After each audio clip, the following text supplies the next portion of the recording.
Hello and welcome to episode 124 of The Pitcher or the Hitter, the podcast by the M-SABR Dynasty League for the M-SABR Dynasty League. I am Cam. I'm Sahil. And a stressful week coming up ahead. It is the week this year where me and Sahil play each other for the first time. Not only that, the Reds are playing the Orioles this week. As we speak, they're currently in a rain delay. Uh, where the rain, it would start pouring every time Brandon Williamson took the mound, and then stop raining completely every time Irvin took the mound, and then start raining again when Williamson would walk back out there. But they finally put it in a rain delay in the bottom of the third. We'll see if this game continues. We'll probably provide live updates. But yeah, a lot going on between the two of us this week. Yeah, shout out Jordan Westberg, Major League debut, started 0-2 against Brandon Williamson in the pouring rain, and then came back to walk, and then came around to score. But good game so far. Orioles are up 2-1 at the time of this rain delay, but we have some fantasy baseball to talk about. Not a great week for me. Arguably the biggest upset in league history. Not fun, but also some good stuff I did this week. I made 3 trades, and I think we should get started there. Let's get the good stuff, get me in a little better mood before I have to talk about my matchup. But first trade, I guess we could kind of group these two together. But the first trade, I traded Austin Wells and Jonathan Clase to the Stanton Stranglers for Erik's 2025 first, Conor's 2025 first, and Anthony's 2027 second. For my view, each of those were top 50 prospects. I thought they were each worth roughly a first round pick. I got a second round pick on top of it. And I like both of them. Wells was a guy I've traded away and then reacquired in a trade this offseason. Clase was a guy I picked up off of free agency whose stock has gone up quite a bit. But I needed draft picks to execute the next trade that I made. Anything you'd like to say about this trade before we get into the 3-team trade, Cam? No, in general, the value seems pretty fair. They're both guys who would be like probably late for first round picks if the draft was now. Class A is kind of a high upside guy. He's a pop-up prospect, so there's a little worry there, but I picked him up in Gyro Cup. He's rising up a lot of boards. He's certainly interesting. I think, yeah, on the surface, it's very fine. And Erik had it's not like he has a ton of first round picks. It's not like he's EBO and he's overflowing with them, but I guess he liked the prospects. Yeah, absolutely. And he managed to keep his 2024 first round pick. I think the way he described it to me was he doesn't think it's going to be a lottery pick, but he wants to hold on to it just in case it is a lottery pick. So interesting that he's thinking that way. Let's talk about this 3-team trade. I got Nolan Arenado from Daniel and Matt. Daniel and Matt got Josh Lowe, Christian Encarnacion Strand, Josiah Gray from Alex and Zach, and Conor's 2025 first from me. And Alex and Zach got Emmett Sheehan and Cade Povich from me.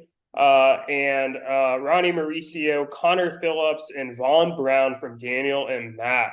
Cam, do you want to go first or should I? You can go first to unpack it because I have barely looked at this. I don't. 3-team trades are always hard to understand on the surface. So maybe if you kind of give your thoughts on it, I can unpack it for myself a little bit. Yeah, for sure. It's been no secret that for a while I've been interested in upgrading at third base. Chapman had a very good April, was a player of the month in April, but slumped badly since then. Once he was on the IL. By the time you post this, he probably won't be on the IL, but he has been on the IL. Arenado's really picked it up in June, a 141 WRC plus in May, and a 182 WRC plus at the time I acquired him. I think the number is a little lower now, but still fantastic for the month of June. And I feel like he's one of these guys that's going to age pretty well, even though he's 32, is very happy to add him. I've been talking 2-team scenarios with Daniel and Matt. I think ultimately, it sounded like they were interested, but not enough to really push him over. I started talking to Alex and Zach as they were talking about putting Josh Lowe on the block, and I thought, hey, like maybe Lowe would be the type of player that could headline a package back to Daniel and Matt that would really kind of push them to take the trade. I'm not a huge Josh Lowe fan. He struggled after the hot start. I don't think the metrics really back it up. The homer and speed numbers are nice, but I don't really think there's much else going for him, especially the strikeouts trending back upwards. But that being said, he's a 25-year-old bat. I think he's a pretty good get for them. Christian Encarnacion Strand, I'm sure you could speak more of him. I'm worried the Reds don't really have space for him on the team, but I think he's a very good prospect. Josiah Gray's pretty solid, back of the rotation guy. They got one of the first that I acquired from Erik. Alex got Emmett Sheehan, who pitched 6 no-hit innings in his first start, his only start for me, and then a quality start against Houston his last time out. I think he's a pretty impressive arm. I think there's definitely risk as is with any young pitcher, and I think ultimately one of the things that made me comfortable dealing him is he's already approaching his season high in innings, and I don't think he contributed down the stretch for me in the rotation, even though I have the need. I think they might shut him down. Cade Povich got some hate in the chat today, but he's looked really solid overall, and I'm high on him. I wasn't ecstatic to give him up. I know Ronnie Mauricio is someone that Alex and Zach really, really, really like a lot, and they like him and they got him. I think it's very good for them. I think his stock, Mauricio's stock's gone up a bit. Connor Phillips, I think you could speak to him more because I think he's a Reds prospect. His stock's been up as well. Von Brown was literally just the last second throw in. I think it's a win-win for everyone. I think, Daniel and Matt and Alex and Zach's rebuilding teams got some interesting young assets that they can really use to help in their rebuilds. And I got a really good third baseman to help solve my problem there. And I think he's a good win now asset. What are your thoughts? Yeah, I guess it feels like a pretty reasonable trade. It's an interesting group for a 3-team trade with Daniel and Matt and Alex and Zach both being involved. Have either of those teams ever been involved in a 3-team trade before?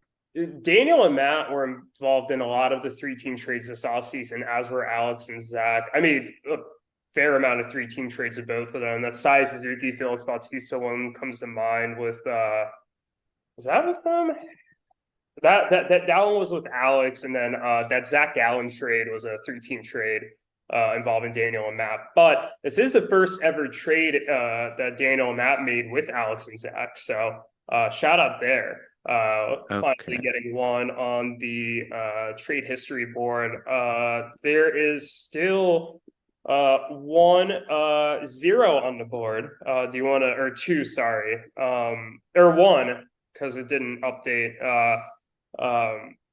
Erik needs to fix the trade history, but do you want to guess who has not made a trade with another team so far? There's only one. I do know, because I know I've never made a trade with Daniel and Matt. Yes, that is correct. And I am surprised you have not made a trade with them. I don't know. I've never been able to come up with something. I reached out on Lamont Wade Jr. Last week, and then he immediately went down with an injury. So that kind of stalled out pretty quickly. I was hopeful. He's back and healthy. He played this week. Okay, so maybe we'll resume those talks. We'll see, and maybe we'll fill the grid. Yeah, I think this is definitely one of the larger 3-team trades there's been. Arenado's a solid get, although your middle infield is, you needed to trade someone away. We'll talk about that later. Yeah, Arenado's solid. He's heating up after a slow April. You gave up a first and a couple pitching prospects that I don't care a lot about. I don't really like Sheehan stuff, and Cade Povich is walking a lot of guys. So I think you definitely come out pretty well here.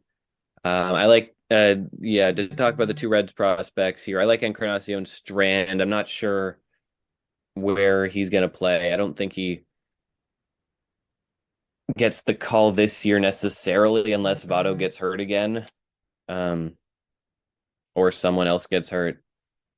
Or maybe he gets traded. Maybe he's trade bait for a pitcher. I think that's certainly reasonable. Connor Phillips is rising up a lot of boards.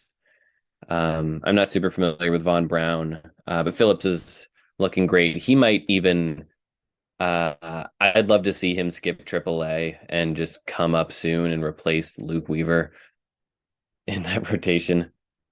Um, but, and I could maybe see that happening soon. I don't know. I think, as for, I don't think any of these three teams got ripped off. Certainly, everyone got some interesting names. Everyone got some names that I don't really. Well, I guess you only got one name and he's good, but they both got names that I'm kind of about. Yeah, I think it's fine and always fun to see a three-team deal.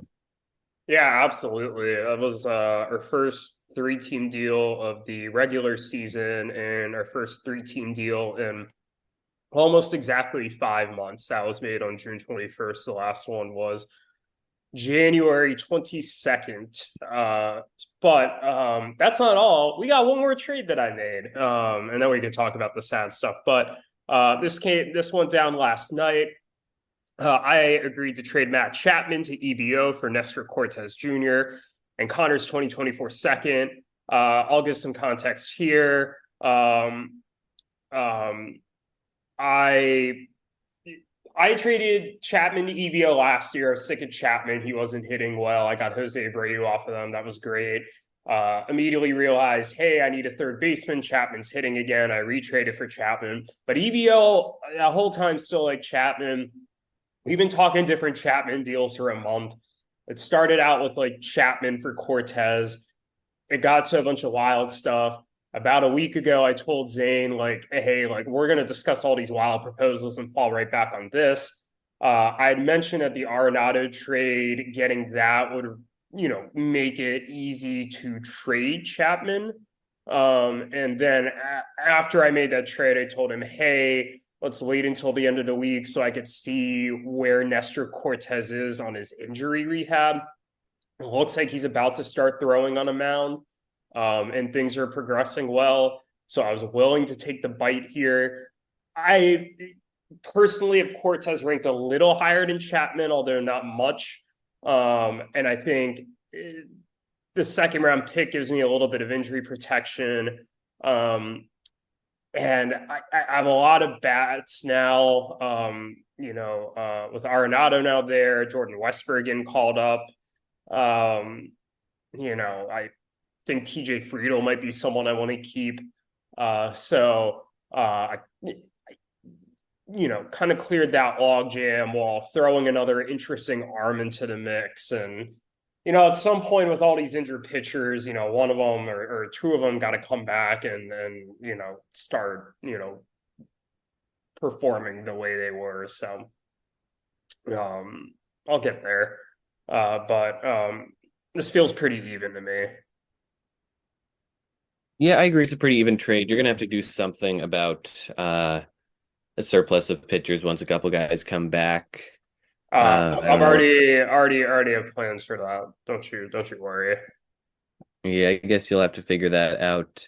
I really don't have a whole lot to say other than you've traded for and traded away Matt Chapman so many times now. It's really these trades are really just all the same six players.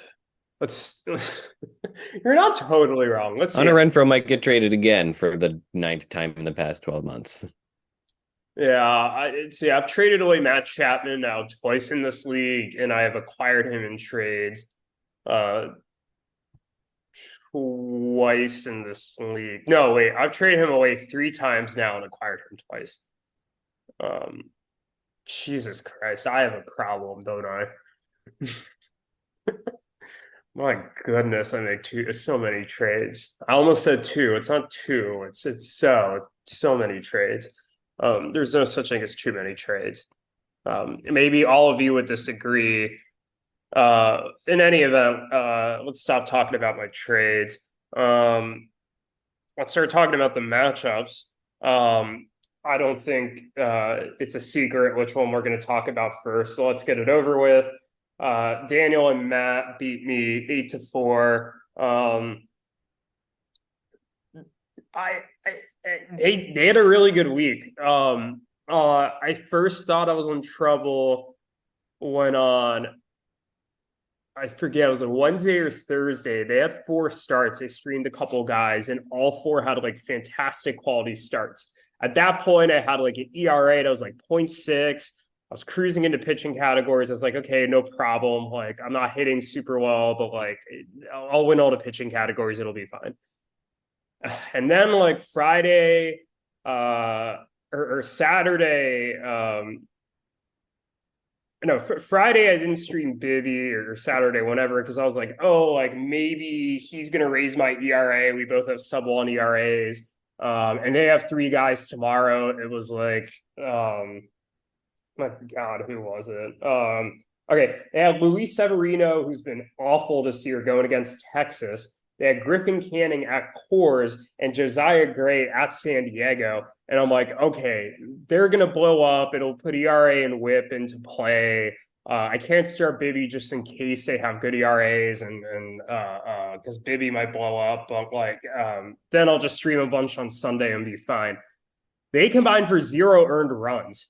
18 shutout innings Daniel and Matt got on Saturday. And at that point, I was kind of like, fuck, I need my team to start hitting. And to my credit, they started hitting a bit on Sunday, but it wasn't enough. I fell 1 double short, 1 home run short, 1 quality start short. The pitching shat the bed on Sunday and Saturday, and ultimately I lost 4-8. It didn't ultimately end up being the worst week for me offensively. It started off bad. I mean, 12 home runs, 13 steals will certainly play most weeks.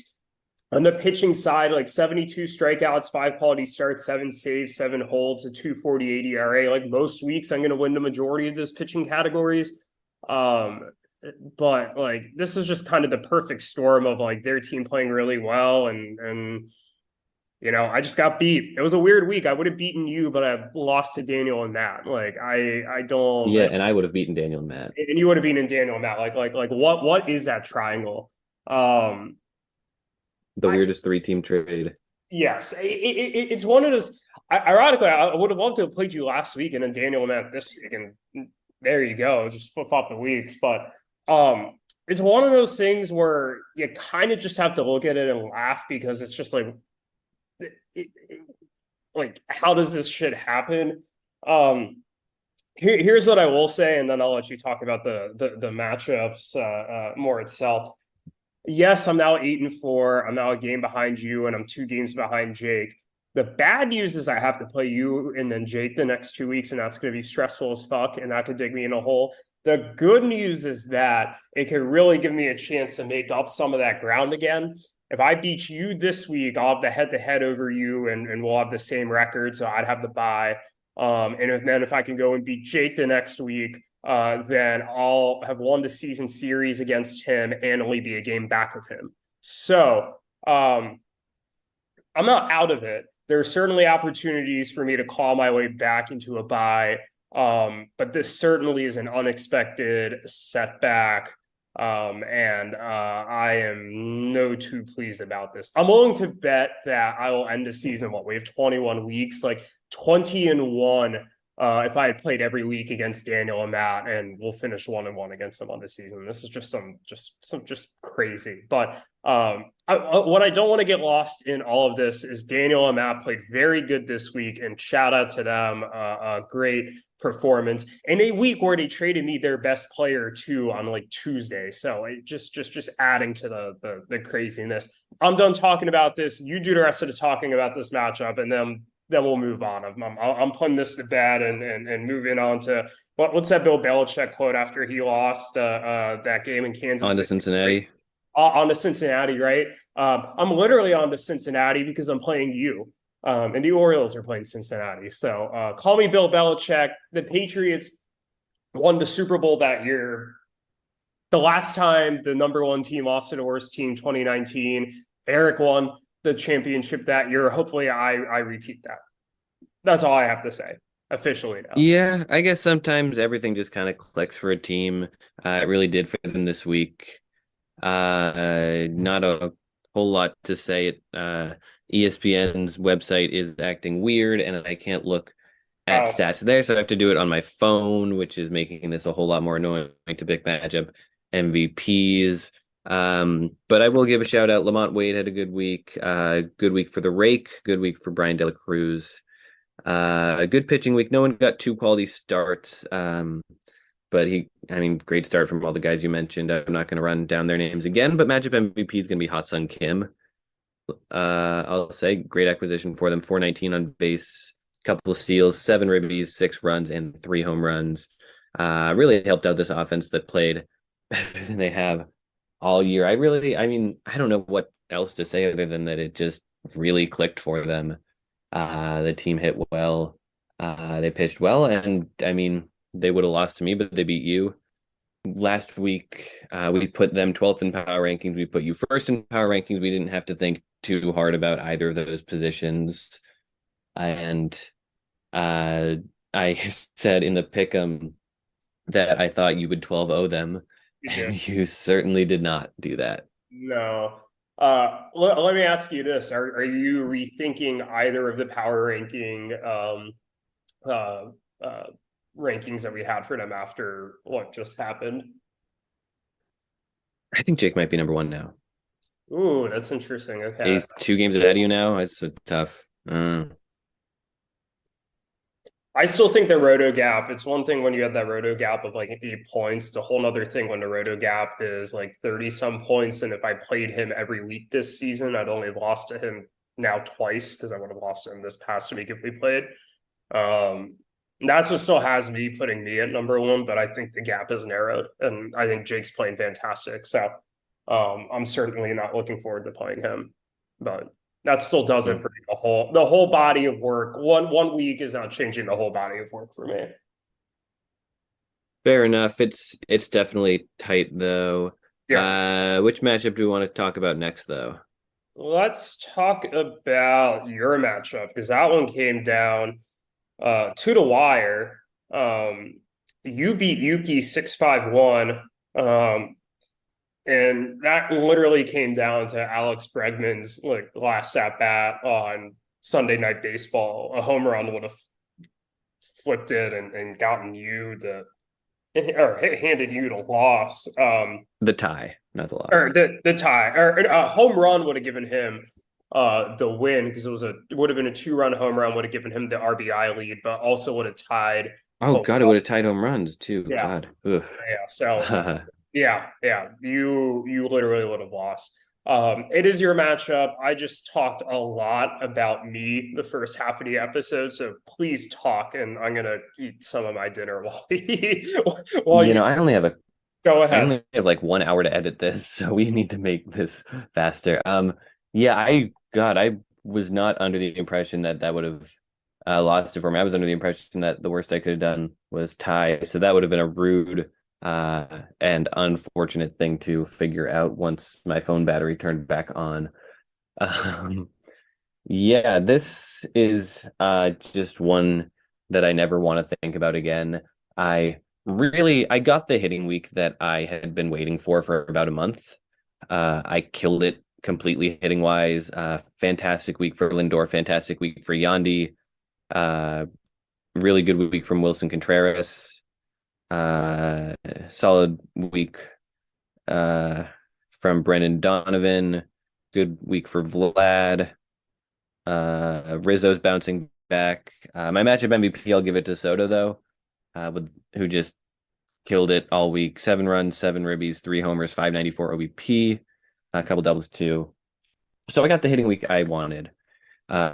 Pitching wise, Paul Sewald only made 1 appearance for me this week, unfortunately. It was a good one, but yeah, just 1 appearance. I got good starts from Kershaw. I got a good start from Kershaw, a good start from Montgomery. But like Alex Wood kind of blew it for me a little bit. And Zach Wheeler kind of fell apart. He almost single-handedly won my last matchup, and I ended up losing. And he almost single-handedly lost me this matchup, but I ended up just barely holding on. Yeah, this is so I played well. I played very well actually. Uh, but Wheeler lost me ERA. I would have tied quality starts if not for him. And I was up like 11-1 all week. And then suddenly Sunday morning it was 5-5-2 out of nowhere.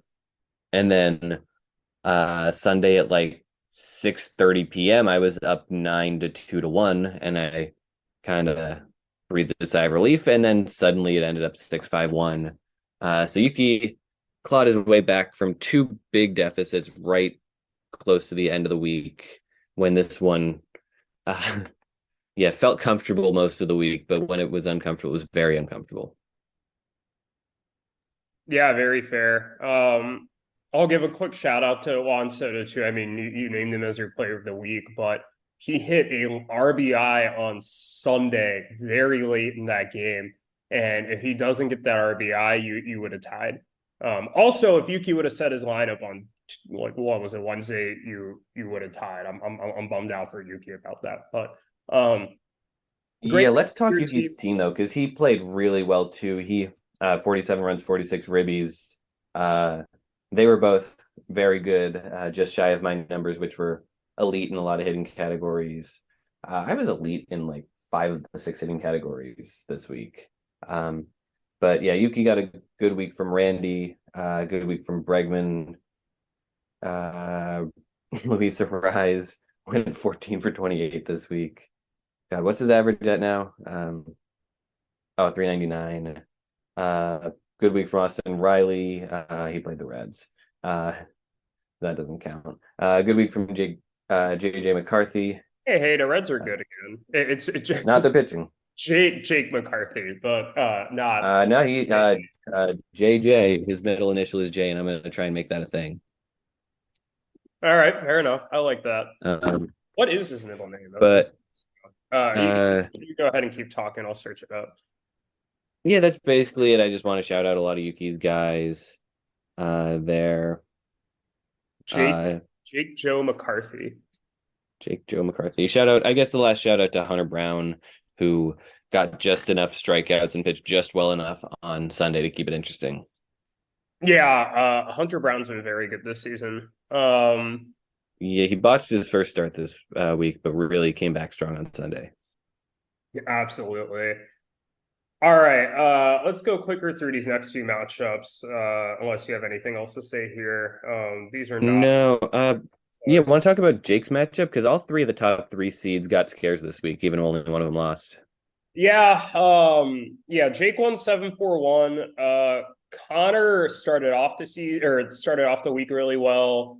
Jake chipped away. It looked like for a while like Conor might tie because doubles was close, and then Jake had a strong kind of end to the offensive week that got tied him RBIs to make it seem a little less close. But like Conor played very competitive all week.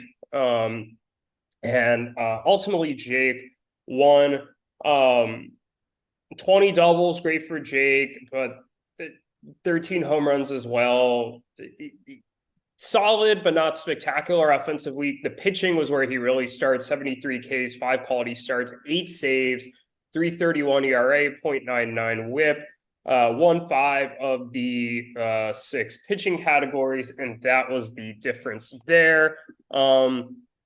Yeah, he was able to pull out a 7-4-1 win. He advances to 10-2. Yeah, go ahead. Talk about the players. Yeah, yeah, I'll give a shout out. Connor played strong, solid hitting week, even though he didn't pitch that great. I'll give a shout out to Eddie Rosario. Luis Robert was good, and Justin Turner was good too. Jake got a really good pitching performance from Blake Snell, who's just been on fire since like the middle of May, and he's pitching deeper into games too. He's had 5 straight quality starts, and he's allowed 1 run in that span. He's had 11 or more strikeouts each of his last 3 starts. He is, if he's not pitcher of the month for June, I'll be surprised. for the National League. He is just yeah, just been nuts. Are you Yeah, implying looking. are you implying it's not going to be Luke Weaver?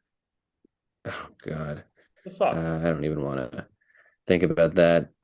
Hitting wise, though, uh, great week from Matt Olson, who faced Reds pitching.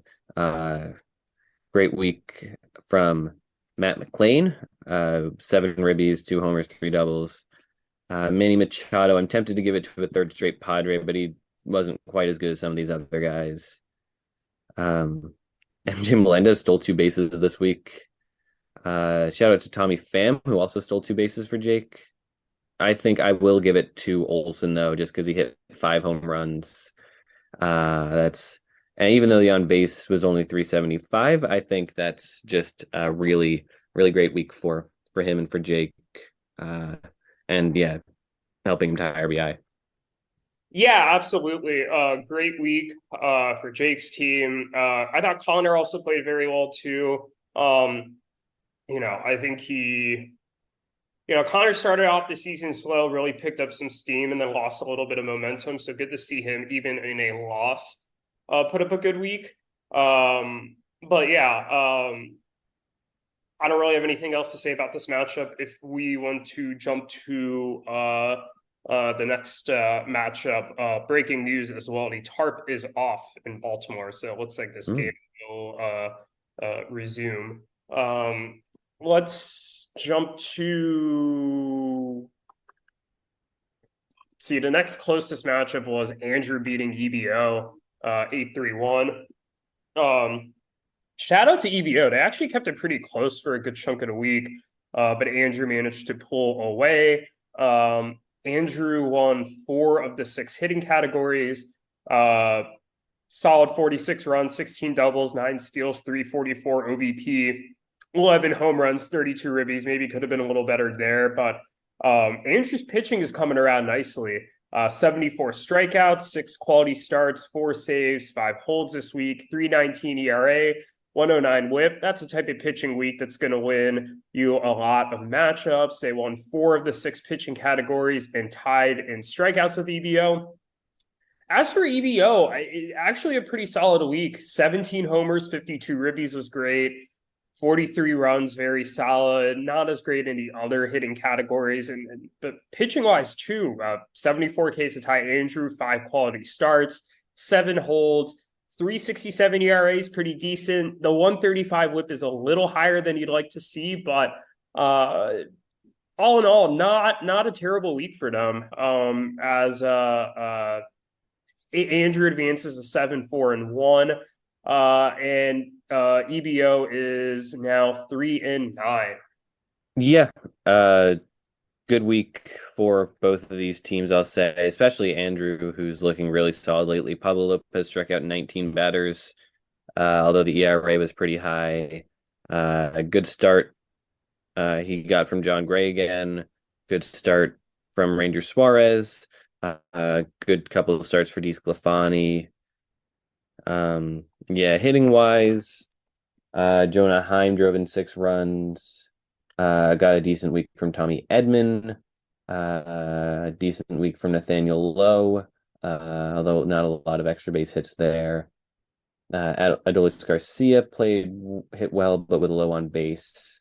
The one guy who contributed across all, with a shout out to Will Smith too, but the one guy who contributed across all 6 categories was Ian Happ. I'll give him player of the week. Pair of homers, pair of doubles. 5 runs, 4 ribbies, and a stolen base. Yeah, I think that's very fair. Great week for Andrew, great win for him. EBO, sure, definitely feeling good that their team played well despite the loss. And yeah, ready to move on to our next matchup. Yeah, let's do it. Let's talk about Erik now. He had a really good hitting week, and Alex very much did not. Yes, you are very much right about that. My goodness, 5 home runs, 17 ribbies. Somehow not anti-records. Actually, didn't Conor have was Conor the one who had a 1 home run matchup this week, or not this week. Yeah, that was against me a couple weeks ago. Fucking Christ. Well, yeah, great week for Erik. On the other hand, 14 homers, 51 ribbies, 12 steals, 338 OBP, 19 doubles, 48 runs to sweep the hitting categories. And on the pitching side, he had an Erik week. Lots of strikeouts because he maxed his starts, 7 quality starts. He got 3 holds, didn't get a save, mediocre ERA and WHIP lost both of those categories with a 497 and a 121. But when you're hitting that well, it doesn't matter how you pitch. And he won 9-3. He is now back at 500. He has now won 2 straight after that devastating 4-game losing streak. And he's kind of coming back. Yeah, he's I right back in the thick of things like we thought he would be. Yeah, I hope he didn't just get his shit part of the season out of the way, and now he's all of a sudden going to be really good, because that would not be fun. But I mean, I don't think any of us thought Erik was not going to be a playoff team. So this checks out. Interestingly, I think he turned to bad luck to me, because I've lost every game since I beat him, and he's won every game since I beat him. Yeah, he's kind of handed it off to you. I'll say his pitching was rough. Everyone except for Max Scherzer, that is. He was dominant completely. But like Corbin Burns was bad. Lucas Sims blew up in the bullpen a couple times. Not a good start from Glasnow. But the hitting was just fantastic. Lane Thomas gets a shout out. Royce Lewis gets a shout out. Joey Votto. Christian Walker gets a shout out. Jose Ramirez hit well. Luke Raley. But there's no way this doesn't go to Ellie, matchup MVP. I mean, come on. 462 on base, couple steals, 2 homers, 5 RBI, and he scored 8 runs with 3 doubles. He hit for the cycle. He is electricidad. I really wonder. So, one of those like, what ifs in league history? What if Erik had traded Ellie to EBO for Trey Turner last year, instead of me trading Gunner and Co to Zane? That's going to be an interesting one to look back at in a decade. Yeah, no, I mean, Trey Turner could have maybe gotten Erik back into the finals last year, but yeah, I mean, Erik is going to be very happy to have Ellie for the next several years. Yeah, I don't think Erik's mad about this at all. Ellie looks like the real deal. This looks like top 5, top 10 like dynasty asset. Yeah, no, and instantly too. Yeah. I mean, I'm thinking like, this gives me like Acuna, Tatis, like J-Rod type of vibes. This isn't like, for example, I love Gunner. I don't think Gunner is going to be like your top 5, top 10 player. I think Gunner might be more like top 30, top 40 than like that high. Like, I think Ellie legitimately might be top 5, top 10. It really could be. Yeah. Yeah. I would love that. Yeah. That would be fantastic for the Reds. It's fun to see him play with Votto. It's a fun team. I'll give you that. Oh man, that team is just so fun. They are. It's giving me 2022 Orioles vibes, and it's making me want to adopt the Reds as my NL team. Yeah. Really have anybody else to adopt. I guess I might have to break up with the Brewers and with Christian Yelich and their long history with Giovanni. But then the Reds also have a history with Giovanni, so who knows? But in any event, I'll stop rambling about stuff that doesn't matter.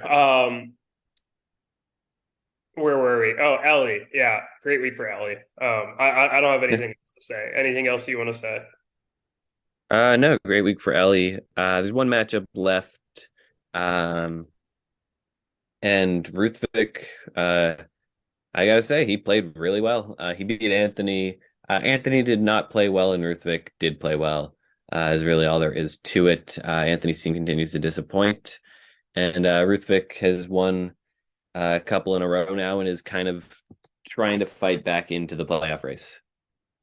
Yeah, I think he's doing a pretty decent job of it. I think there's still some work to do, but he's looking pretty good. Great pitching week, 81K, 6 quality starts, 5 saves, 3 holds, 3.24 ERA, 109 WHIP will certainly play. Hitting 11 home runs, 14 steals. I believe that is a record for him.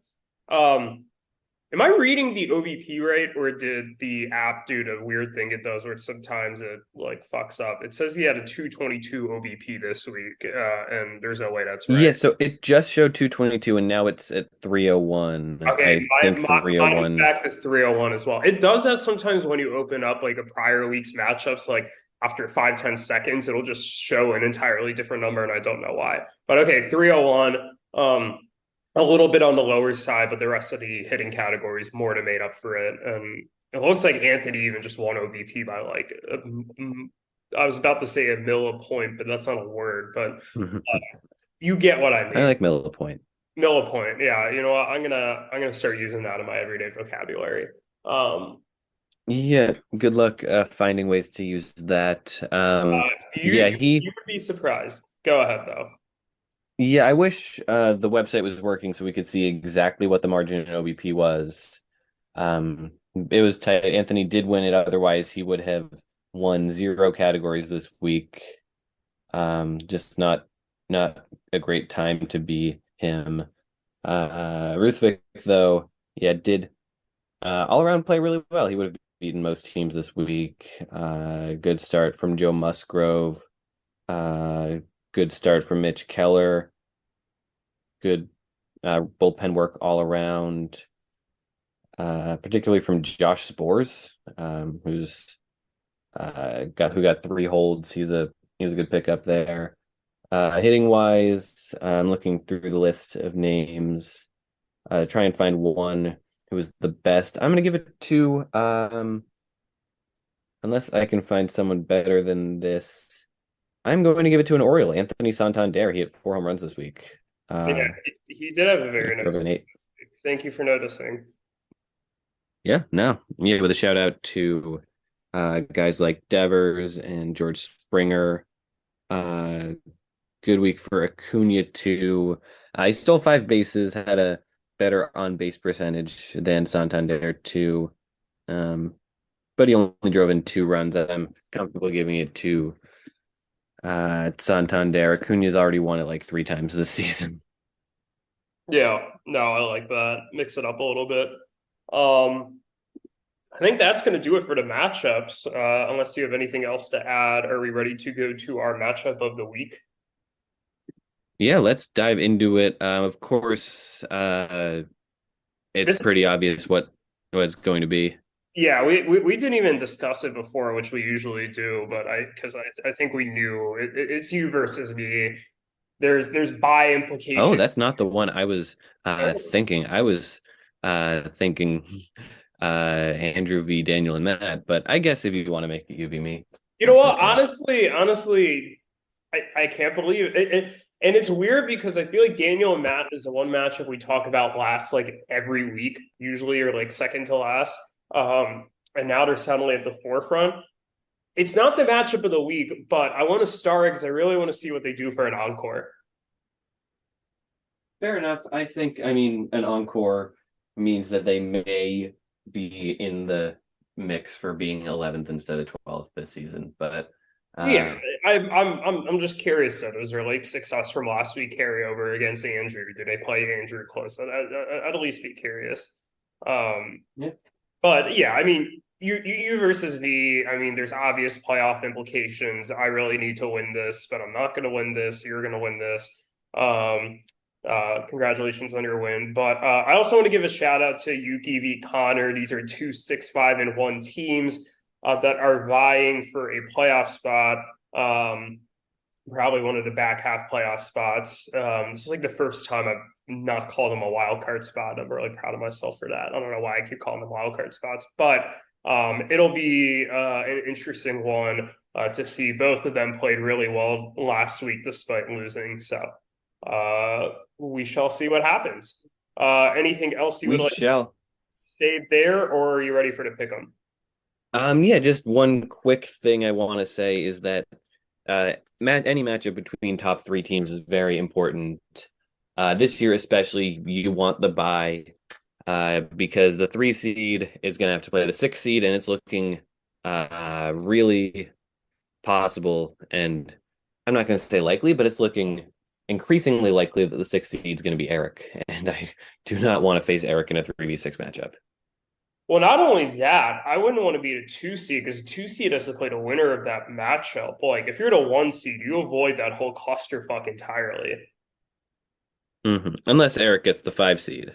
Yeah, that's true. If Erik gets the 5 seed, Erik could get the 4 seed. I mean, it's not inconceivable that he just goes in a hot stretch. What, he's 6-6 now. Andrew currently has the 4 seed at 7-4-1.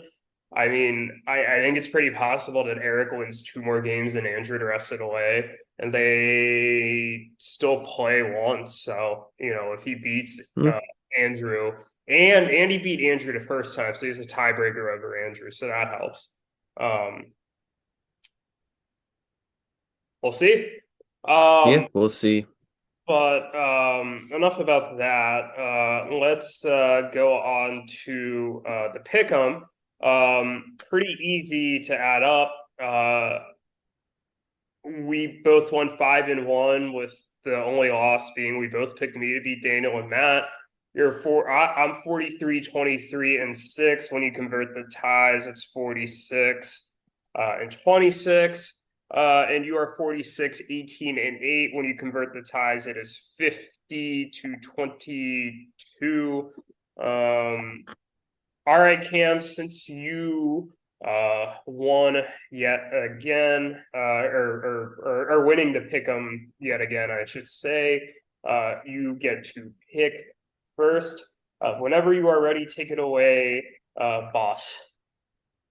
All right, Haas. I think there will be no encore. I think Andrew's going to beat the jury. I think Jake is going to beat Alex. I think Erik is going to beat Anthony. Then it gets interesting. I think Ruthvik will beat EBO. He's been good lately. I think Yuki v Conor. Yuki played me well this past week. I'm going to pick Yuki. And you v me, I'm picking you because fuck you. That's why. You said you're picking me. I just Yeah. want to sure. Okay. Well, I'm picking you. Fuck you right back. I'll pick Andrew. I'll pick Jake. I'll pick Erik. I'll pick Conor. I I trust this team more than I do Yuki's. And Yuki, I don't know what to make of Yuki's team. I have a better idea of what to make of Connor's team, and I'll pick Ruthvik to beat EBO. Although that one I think could be sneakily close. Um, I'm tempted to pick a tie of the week in that one, but I'm not. We love ties. I'm tempted to pick you and me as a tie of the week, but I'm not going to. I have to keep up the shtick and pick you to win. Okay, that's going to do it for that. I believe, Cam, we're going to be off next week for 4th of July. Both of us are traveling. Neither of us have time to record, so we're not going to try to record, unfortunately. We will miss you all. I will certainly miss you. It's going to be a long 2 weeks without hearing your voice, but um, anything else you would like to say before we wrap up here? Yeah, we won't be able to give our reactions right away to this week of matchups, but I'm sure we'll have plenty to say the following week. But until then, happy Toxic Week, everyone. Be toxic. It's going to be a blessing in disguise for whichever one of us loses that we don't have to record next week. Oh god. I think that's what happened last year too, I feel like. Last year, this week, I played Jake and you played. Oh no, but we played week 14. I don't know what which was a week after. I don't know what week 14 lined I up think week 14 might have been when you were taking the bar. at. Sounds right. I'm not 100% sure, but that In any event, that's going to do it for us. Cam, you have a fantastic time in Denver, and I will talk to you in a couple of weeks. All right. See you then. Happy Toxic Week. Happy Toxic Week.